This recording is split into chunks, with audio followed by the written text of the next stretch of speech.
Hello, back again. All right, so just got back from Ford and your parts. So there's a little piece of hose, some new intake gaskets. So if y'all are ever working on these 6 liters, they're not that bad. I mean, it's a lot of BS to get through to do the work on the injectors. But right underneath the valve cover here, it's all pretty simple. The biggest thing is you got one of them bolts here, another one back down there, another one here, and another one right there. It holds on to these ficum brackets, and then here's your ficum and your normal plugs right there. But once you get them off, you take, it's 12 millimeter, take these off, and this one here holds on your dipstick. Your one of your sensors right here goes onto your ficum bracket. So once you take them off, this valve cover comes off, and then you take a 19 millimeter, you put it on here and you push, and these plugs will pop back into the valve cover, or into the head a little bit. And all it is for the injector, let me go grab an injector for y'all. I just swapped all these out with the Pure Power injectors from Western Diesel. And the Pure Power ones are, I mean, highly recommended.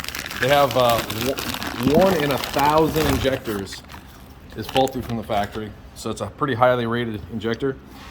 But all you're doing is pushing this back inside of there. So it's these little tabs that you're pushing in. You can't really get to them inside of the head there. So you push them in and it pops back in. So your injector itself there's a little notch, so you can't put it in wrong, and there's a little hold down tab. So I highly recommend when you're going to do these that you get yourself the passenger side. You need to have one of these. So it's a T45, I believe. Where's the long one at? So there's, yep, yeah. I'm sorry, a T40, but you need get a long one for your driver's side. And on the passenger side, you'll be able to get to the front one and the back one. I mean, the front two, but your back two, because of your air box, you need a short one. So I highly recommend you guys get one like this. It's a shorter one. What I ended up having to do to back it out is use the short one with a little 1-inch extension. Take it out. So I believe it calls for 31 foot-pounds. Let me look at the instructions. Nice thing about using Western Diesel, right? This comes with one of these nice injection, like installation kits. It walks you through the entire process. Super easy. So it even delineates, you know, so if you have the 8 millimeter bolt head, which I don't have, for your oil, it'll tell you, 8 foot-pounds, 12 foot-pounds for the Torx ones, which is the 05, which is what I'm working on. And then it also goes through here, right? Tells you 31 foot-pounds. I only have an inch-pound torque wrench, so you just convert that, times it by 12, and away you go. It's pretty straightforward, pretty easy. So, but on this here one, what we ended up having to do was do your oil cooler, and the thing we're waiting on is you want to check your intake right underneath the intake. So this here piece of hose, which is going to get replaced with the Ford one, them O-rings inside there, they'll leak. There's no rib or anything on these EGR coolers. So if you're staying with the stock EGR cooler, you're not doing a bypass. This gentleman whose vehicle this is has got the he's here in Virginia, so he's got the emissions. So that O-ring will start leaking and letting it bypass a little bit, and you'll get a little drip right here. that'll sit down underneath of this whole dealie, and it drips right down in here. So that coolant will still just slowly be running by there, mixing with the oil or whatever, and running down and dripping on the backside. Now it's going to look like your antifreeze leak out of the back of the head. Some people will mistake it for your AC, because your AC condenser will drip on the backside of this, so it'll be right in that same area. But this gentleman ended up having an issue with that, and we had oil in the coolant. I already dumped it in the tank, so I keep all my 5-gallon buckets over there for waste oil and waste coolant. So I've got 2 of them for coolant, 2 of them for oil. So the biggest thing is you want to check that before you go and put this all back together. So this one specifically had that issue. So got that new hose right here. So we're going to swap that out, put it back on here, and then you got this here little cover dealie, which will bolt back onto over top of this. As you can see, I put a little bit of grease on there just to help slide that together. So your oil cooler is not that difficult to get to do. What I highly recommend, some people will be able to do it depending if you have an aftermarket intake.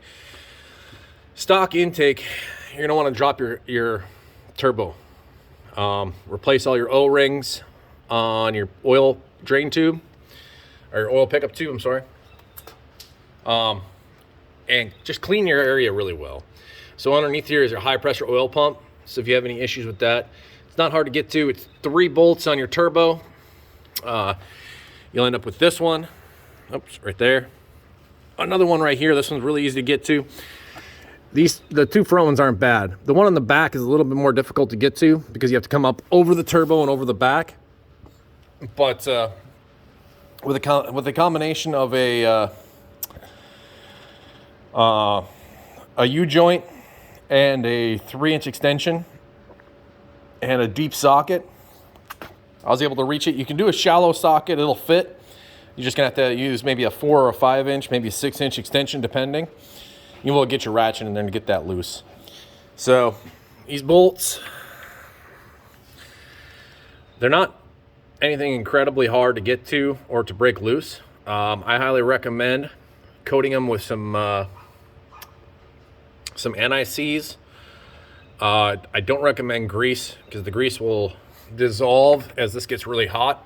You gotta think that's, EGT is usually around 1,000 degrees, give or take. So some of that's gonna bypass into there, so you're probably getting up over 500 degrees on them bolts.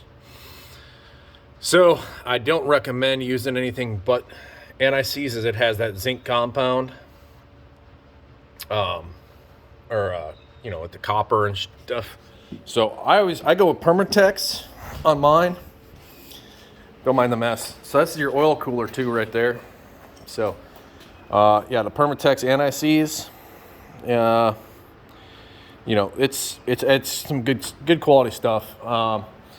There's other kinds. I mean, Permatex has a couple of different options. So, but your oil cooler assembly, which we already did on this vehicle, it comes with all the instructions, everything that's in the kit.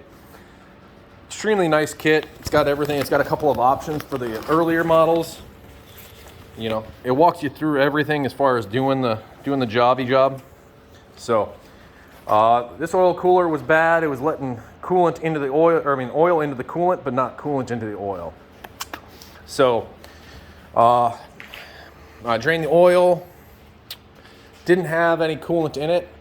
The only other option or possibility would be either head gasket or cracked head.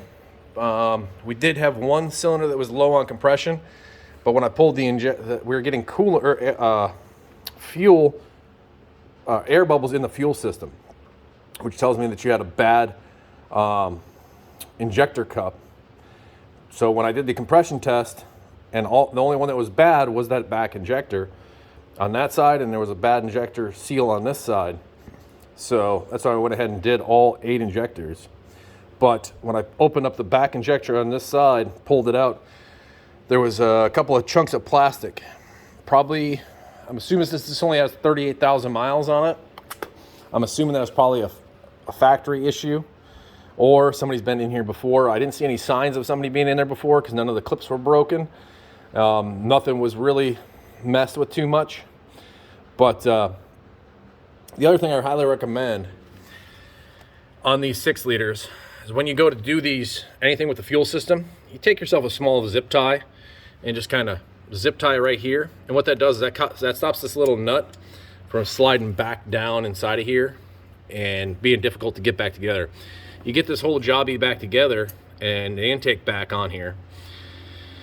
If this nut slides back down, a lot of times you can't get in there with the intake without a pick, trying to pick it back from this little hole down here. So just save yourself some hassle, put them on there.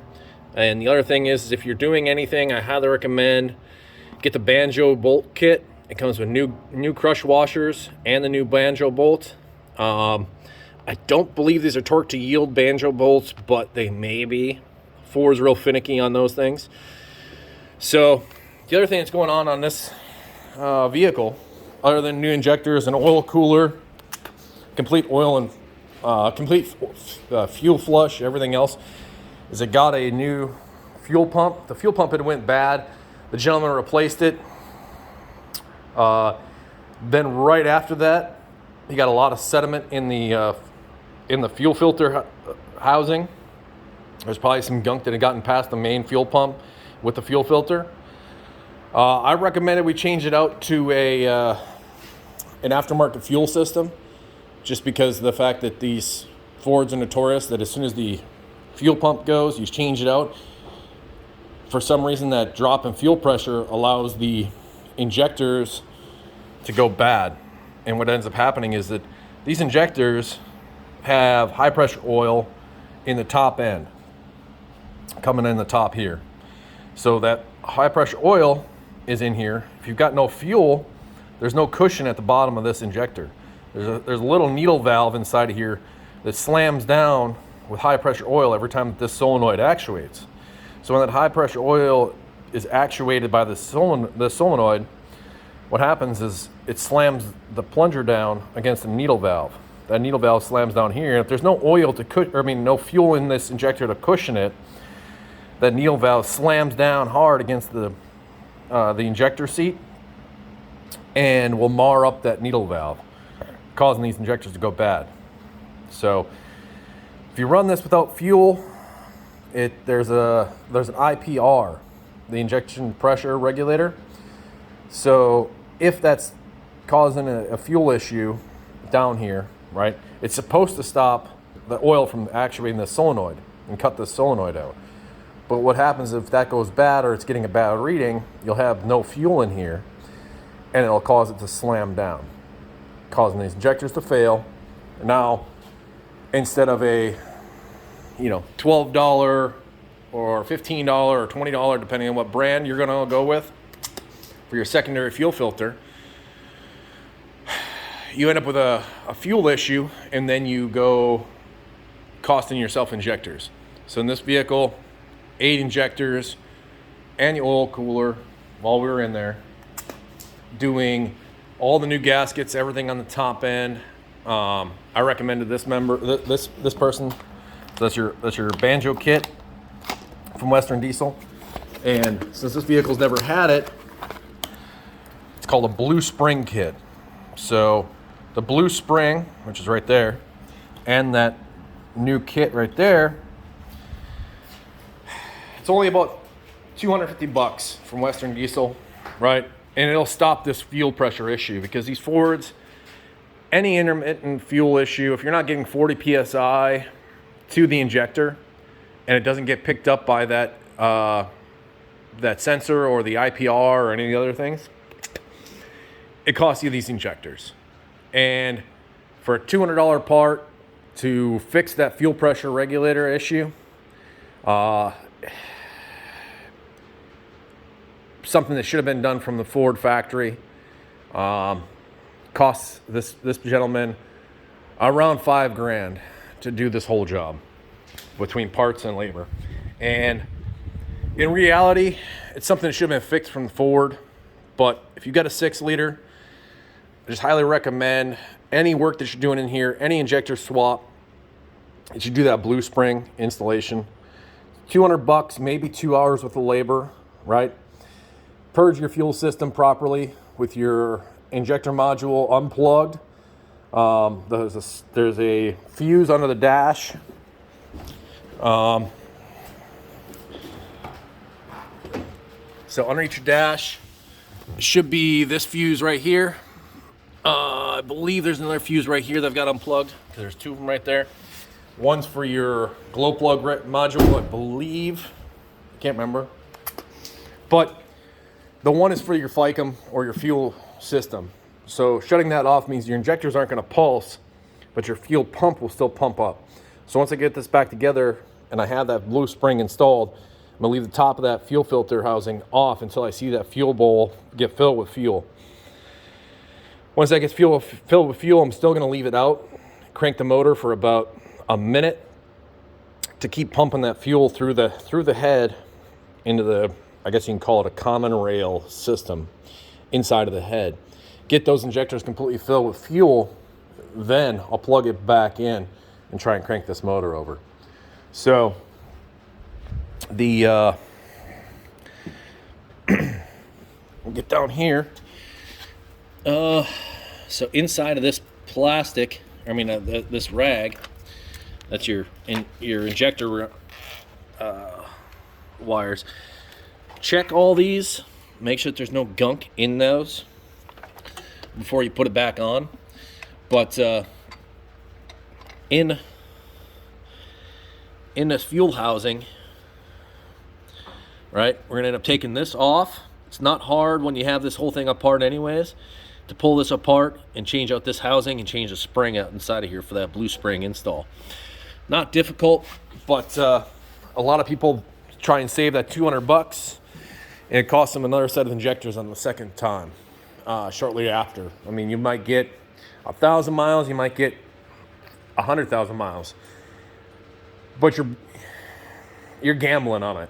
And with these 6 liters, as expensive as they are to work on and to bulletproof and try and get 100% where they should have been from the factory from Ford,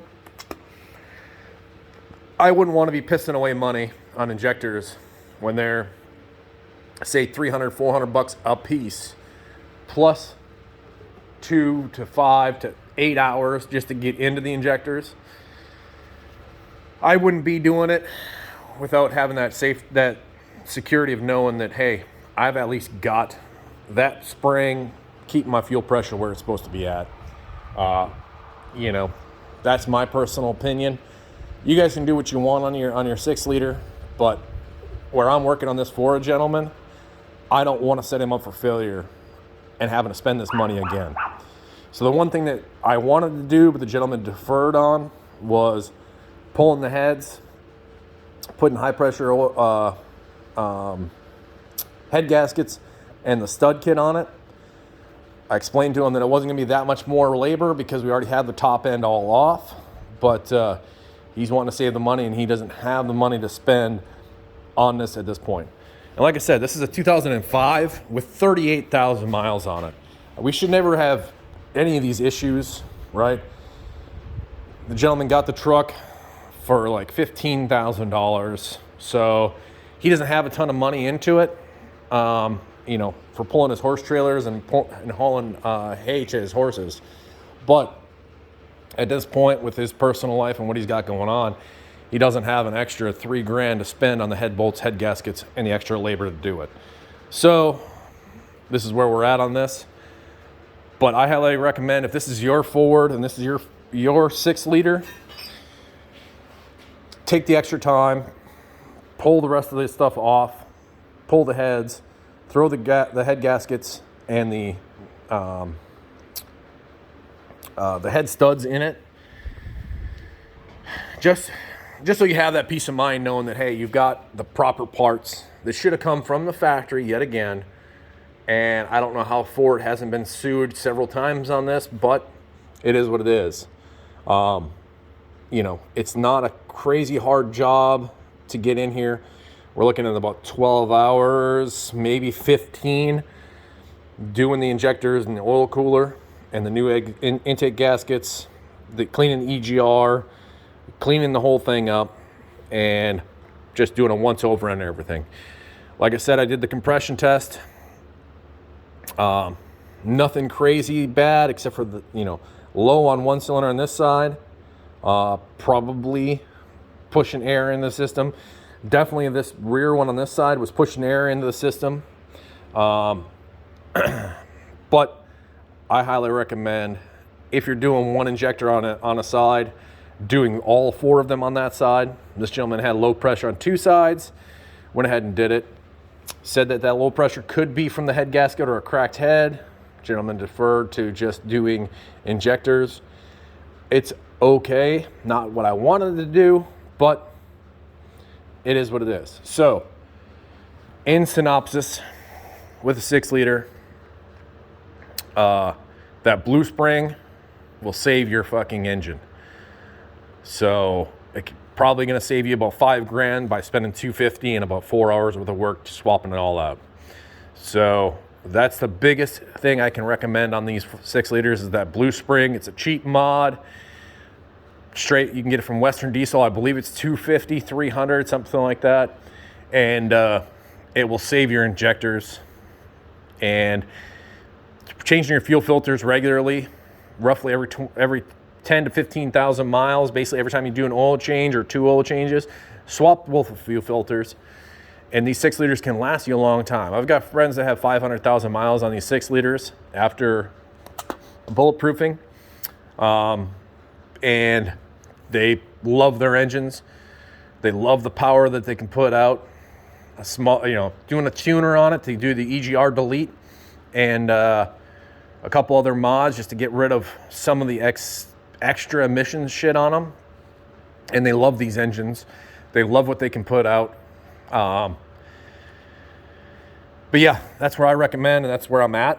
But yeah, so we'll get this back together, and I'll get you guys another video of putting the everything back together. But I just want to let you know we got the parts in finally. Get this stuff together, get the 6-liter back on the road, and get this customer his vehicle back so he can haul his horses and get the round bales that he's been having to get square bales to feed his horses because he doesn't have his truck. So we'll get this back to him, get him a couple of loads of round bales, get his horses happy, and we'll get back to her. All right, bye.